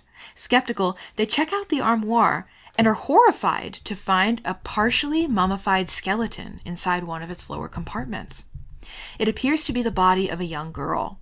Confused and sickened, they flee, agreeing that Nathan will go to the police next day to report the body. Tori sneaks back into her bedroom. The next day, a nervous Tori helps with farm chores. Outside, a rainbow forms in the sky, unusually close and vivid. Tori follows it to its end, but rather than finding a pot of gold, she finds the leprechaun, maddened and sinister after its long imprisonment. It reveals that the rainbow is a living thing, and it is searching for the leprechaun's missing gold.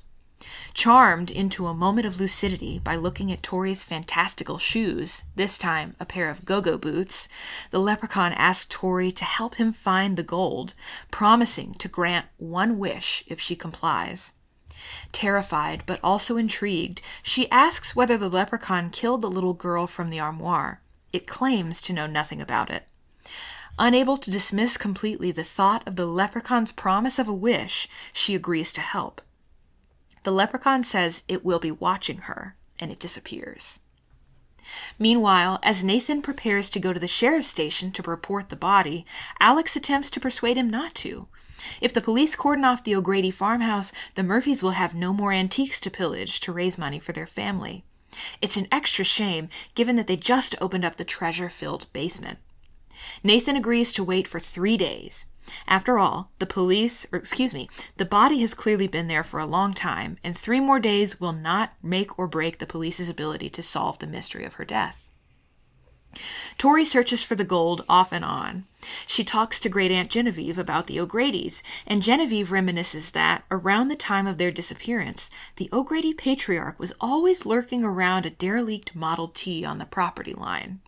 She also mentions that she used to like hearing the O'Grady children playing outside together until their little girl got sick. Tori sneaks out again to search the old Model T. After some hunting, she finds the bag of gold coins that O'Grady hid years ago in the lining of one of the seats. Having no guarantee that the leprechaun will keep to his word, Tori decides to hide the gold in the well for the time being. She keeps a handful of coins to have them appraised. Back at the O'Grady house, Alex and Nathan search for whatever they think will be worth selling for their last 3 days of hunting. Once more, Alex hears the sound of the girl's voice, and it unnerves him. The Murphys and Tori converge on the antique shop, each with items, stolen goods, and the gold coins, to be appraised. Tori is shocked that they did not indeed report the dead body, while Nathan is offended that Tori seems to have kept these gold coins for herself, despite knowing of the boys' financial hardships. They argue outside the shop and part ways in a huff. Alex nicks 1 gold coin from the shop owner, pleased that he now has Nathan's undivided attention again. That night, a strange, almost bioluminescent rainbow, wriggling like an insidious tapeworm, winds its way towards the antique shop. I lost my place. The leprechaun follows behind. After the antique seller closes up shop, he is stalked by the leprechaun. After magically materializing inside of the seller's safe and biting his leg, the leprechaun demands the return of his coins. The shop owner hands it over, but the leprechaun chides him for not returning the entire amount, taking revenge by cutting the shop owner's Achilles tendon and choking him with a rope made from the leprechaun's own trailing red hair, grown long after the decades of its imprisonment. After the killing is done, the leprechaun wipes the blood from his shoes and staggers after the slithering rainbow once more. Late that night, Tori and Genevieve go on a walk around the property together. Tori apologizes for spending time with the Murphy brothers, saying that Genevieve was right about them. Genevieve sighs, admitting that the Murphys have had a difficult life after being more or less abandoned by their parents. Tori softens, and they discuss her father's uncertain prognosis. Alex and Nathan return for another load of treasures from the O'Grady house. Strange noises come from the basement, however, and they investigate. Nathan thinks he hears Tori beckoning to him, while Alex hears a wild animal. Hearing what seems to be a cat crying from within a heap of broken furniture, Alex reaches inside and gets a nasty bite. Nathan carries Alex from the basement, knowing that he needs to go to the ER. The leprechaun, the real cause of the bite, trails behind them. Seeing Genevieve and Tori out walking, Nathan begs them to drive Alex to the hospital. They agree immediately, piling into Genevieve's old car. The Rainbow leads the leprechaun to Genevieve's farmstead, which he tears up, searching for his gold in a futile rage. Finding Tori's broken Vivian Westwood pumps, it gets distracted and repairs them. In the hospital waiting room, Tori and Nathan reconcile, and he agrees to tell the police about the body, saying he should have done it straight away.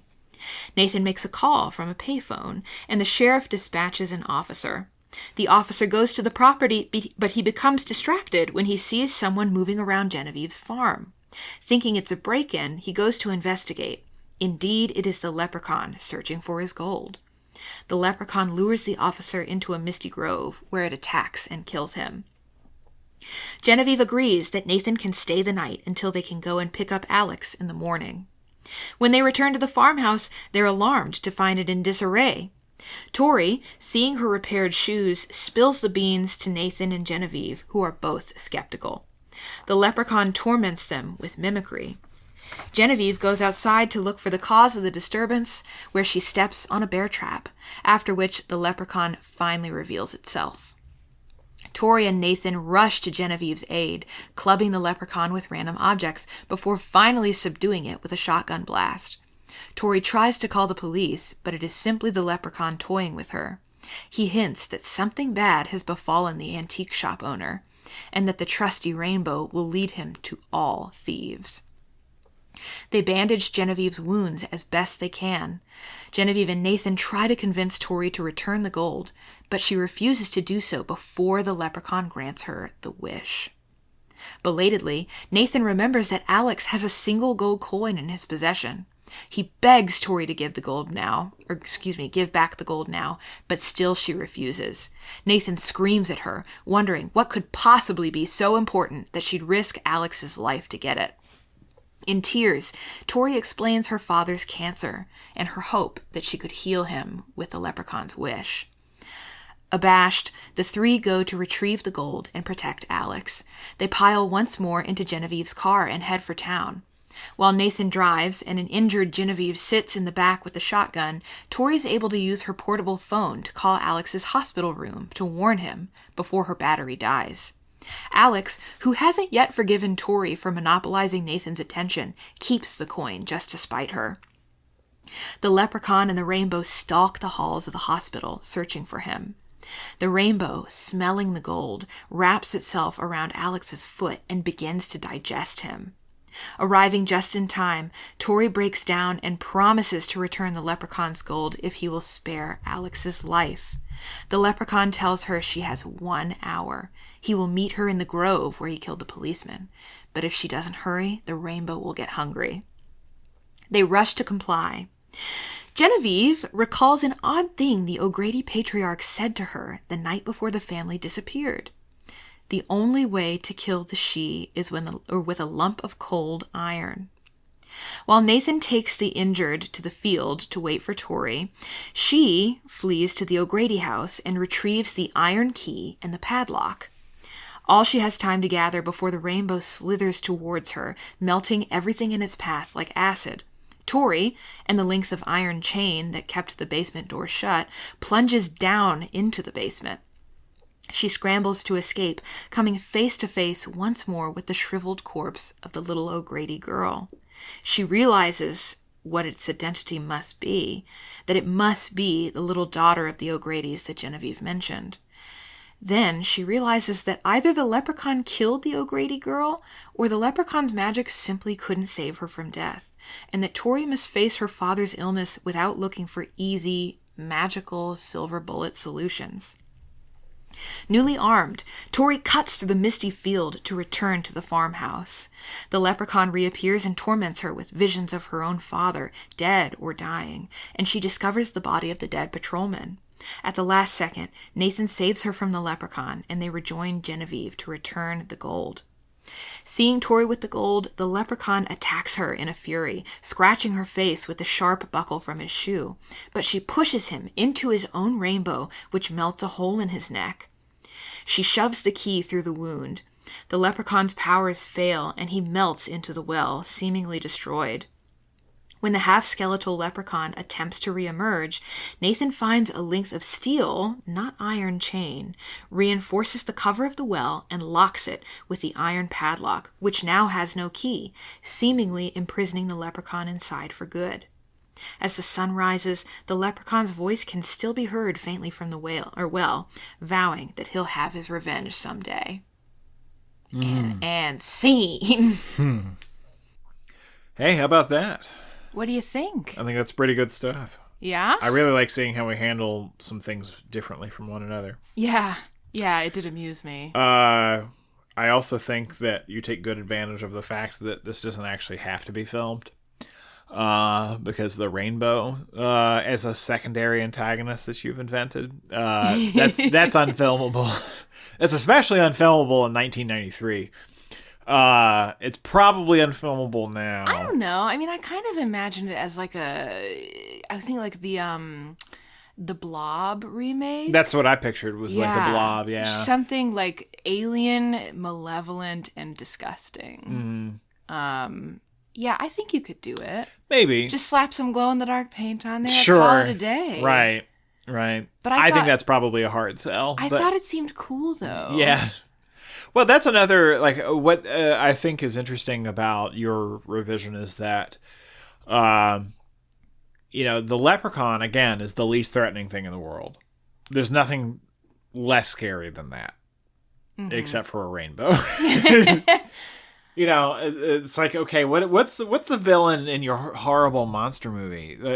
Imagine you're going before a producer. You got a producer. Hey, what are you gonna? He's got a cigar, right? He's like, oh, what kind of a horrible monster are you gonna have in my horror picture? And you're Katie, like, baby. and you're like, well, let me tell you, my horrible monster is a leprechaun. It's a rainbow. Yeah. It's puppies. It's goodwill to all mankind. It's breakfast in bed. It's blueberry pancakes. Yeah. So I like that you leaned into that element of it. Like what's possibly less threatening? Well, I'm a little inside lore, listeners. I'm actually a huge fan of the 80s cartoon Rainbow Bright. And I'm just now realizing that this must be where I got this from, because there's a kind of like quasi-sentient rainbow in that. Like, it doesn't speak or anything, but it's like this sort of moving, manipulable pathway, and it can paint people in colors, and it can do this and that. It's kind of magical. And I think, is it like conscious? Does it have like a consciousness? Or? No, think of like the it's kind of like the cape in Doctor Strange. Yeah, I had the same it's thought. That yeah. kind of energy. Right. It's maybe a tick less sentient than that, but it has a sort of magic quality to it. And I genuinely didn't think about this until now, but like I love the idea of like, it's a rainbow, it's so far off, it's beautiful, it's this kind of thing that we encounter abstractly. And so like, what if I made it like visceral and disgusting and like upsetting, like the thing that, like, once you get close to it, you're like, ooh, it like, the rainbow stinks, like, it smells like dead fish. Anyway, I don't know. I just thought it would be, like, make use of a different sort of image that we associate with the leprechaun. Sure. Kind of like what you did with Luck, I guess, but, in a slightly different direction. Yeah, interestingly enough. So, in my revision, I wanted to lean into all the Irish nonsense I could. Sure. Obviously, the beginning especially. I don't think you really appreciated that Mrs. O'Grady keeps her own bottle of whiskey hidden inside of a sack of potatoes. I missed the potatoes. You missed that? Oh my god. Oh, I feel like you've just activated me like a sleeper agent. That I was really happy with that. I'm going to be thinking about that. I'm going to be dreaming about that. Good.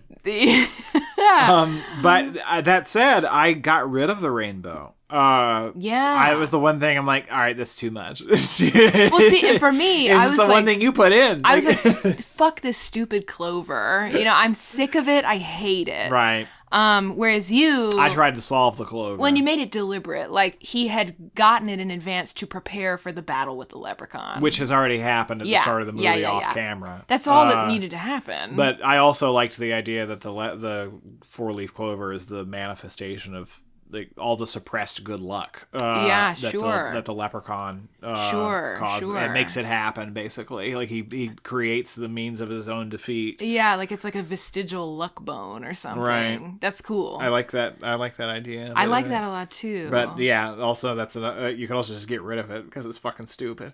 Well, that's kind of why I also brought back like the element of the cold iron, because I considered that actually. Because I noticed that when O'Grady nails the leprechaun in a crate. Yeah. Which I was like, oh, iron nails. Yeah, I wonder if that was like part of why. But it's never commented upon. Yeah, so, but and no you one could see cares. that potentially being part of it. Yeah.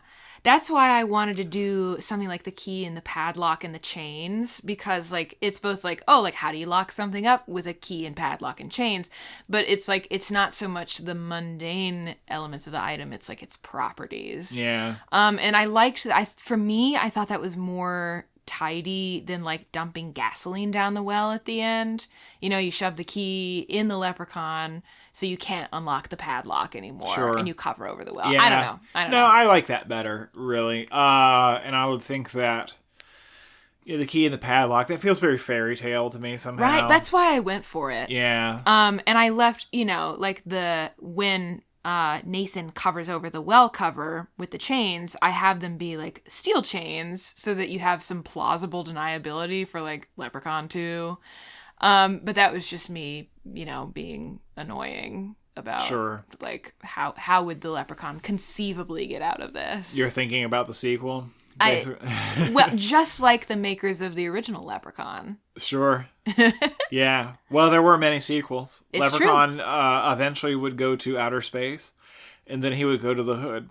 Twice, actually.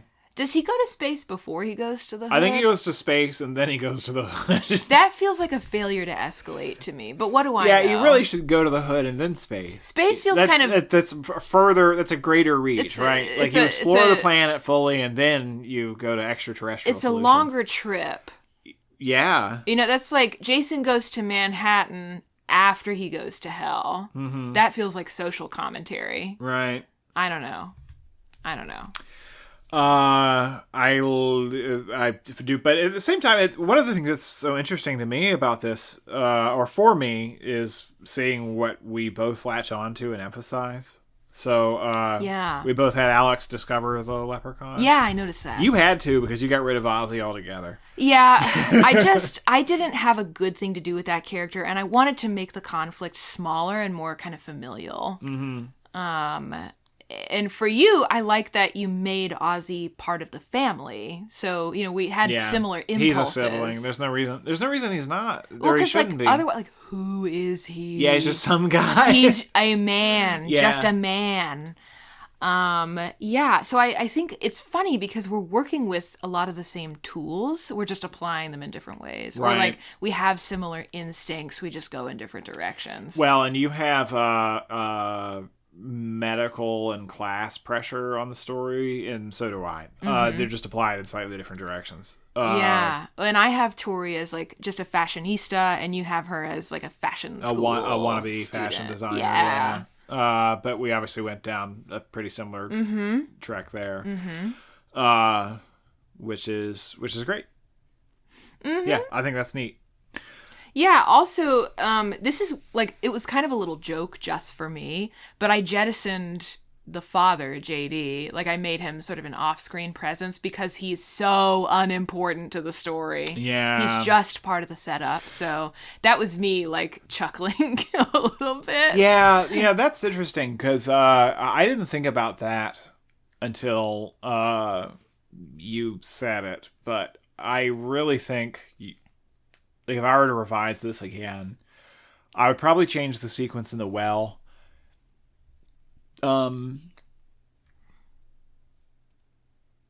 There's probably I could probably stand and give this another pass. I felt the same way about my revision. I feel like that was just like this is the raw materials edit, you know? Yeah, there's a lot that you probably could still do with it, but I would change that, and I would consider, I don't know that I could necessarily solve it, but I would look at getting JD out of the story.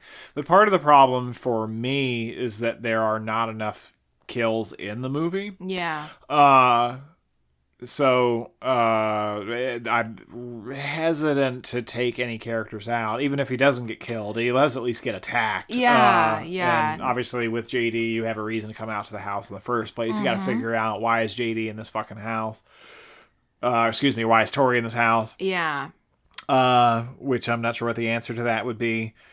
But yeah, I would look for an opportunity to maybe remove that character from the story. Well, and, me, like, in my edit, because I remove that character, or I, like, make him an off-screen presence. Yeah. And because I sort of streamline the cast list, I do have fewer kills. So I tried to make them more gruesome as a means of sort of soothing the disappointed audience member. Right. But I do think that's a fair critique of my edit as well. And I try to make them more comic. Right. Both more plentiful and more comic. Yeah, that's interesting. Yeah. Like, I'm turning the gears in my head. Of course, I probably won't actually do anything with it, but I'm still sort of thinking about ways to continue to change this movie. The exercise is fun. It remains interesting as an artifact, which is not necessarily what I would have expected from Leprechaun. Yeah. But yeah, this was a really fun exercise. I think, like, I don't know that I gave it, like, the A24 treatment, so to speak. I don't know that I elevated the movie very much, but I think I made it into, like, that slumber party movie that I'm craving from this. It's certainly nastier. I can imagine it being that. So you talk about the Blob, like the Blob is. It's funny that you use that as a description, because that worked. Your thinking came across, because that's exactly what I was thinking of. Yes. But the Blob is he's a gross out creature. Yeah. I think you're probably thinking also the 80s version. Rather than the one I have seen the original one, but it's been a long time. But, like, the thing that I love so much about the 80s one is not just that it's a gross out movie, which it totally is. Yeah. But it's, like, heartbreaking also. It's surprisingly emotionally gripping, and I love that combination of like horrible, disgusting things happening to people who don't deserve it. Yeah. That has a strong emotional core. Well, that's I wonder if you would, in a world where this movie actually exists, I wonder if it would pull on the same well, the thing about the original, or the remake Blob, that movie kills children, which that's rare. That's really rare. Yeah. But here we have children characters, so the rainbow actually does try to kill a child. Like, I wonder if you would be able to get an audience in the mindset of that, really, where you really do believe that this kid's about to get blarbed. Yeah. Eaten, I guess. Yeah. Well, and in yours, I think the movie leans into that sort of, like, both like a crassness, but also a little bit of a sweetness too, because, like, the characters still have meaningful relationships, and they're kind of, they have opportunities to be tender with one another and love one another as like a family or newfound friends. Like, I think that's kind of nice. Like, that's also scratching that same slumber party movie itch for me, where it's got some heart to it. Sure. Even if it's, like, dumb as hell. The characters have heart to it. Yeah. Yeah. The movie is cruel to those characters. The scenario is, one thing, and then the characters are sort of the heart within it, I guess. But did we do it? Have we solved Leprechaun? I think we've probably fixed Leprechaun. We probably fixed Leprechaun. But like you say, I feel like I could go back to this again and keep thinking about it. Mm-hmm. Who would have thunk? Who would have thunked it? All right. Well, dear listener, which revision would you like to see? Or do you have a revision of your own? Let us know at thedevilsworkshoppod@gmail.com.